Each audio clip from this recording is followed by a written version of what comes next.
যে কারণে সে অনেক দুর্বল হয়ে যায় এবং চাওলা বলে তোমার কি হয়েছে বলতেই লিউ ও লিউমা দুজনই তাকিয়ে দেখে সে ক্লান্ত হয়ে যাচ্ছে। চাওলা তাকে সেই জাদুর মেডিসিনটি লাগাতে যাবে কিন্তু সে তাকে ক্লান্ত হয়ে যায়। ওদিকে লিউমা সাথে সাথে তাকে ধরে উঁচু স্থানে বসায় এবং চাওলার কাছে গিয়ে সেই জাদুর মেডিসিন, চাওলা সেই মেডিসিনটা দিতে চায় না কারণ জাদুর ওই মেডিসিনটা অনেক মূল্যবান ছিল।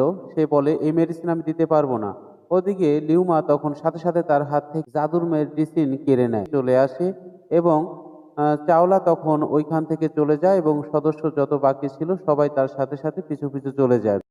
লিউমা তখন তার পিঠে যে ক্ষত হয়েছিল অনেক রক্তাক্ত অবস্থা, সেইখানটাতে ওই জাদুর মেডিসিনটি লাগানোর জন্য তার গায়ের জামা ধীরে ধীরে সরিয়ে দেয় এবং ভিতরে দেখে অনেক ক্ষত হয়ে গেছে। চাউনির পিঠের ক্ষত দেখে লিউমা তাকে প্রশ্ন করে তোমার পিঠ এমন অবস্থা কেন? সে তখন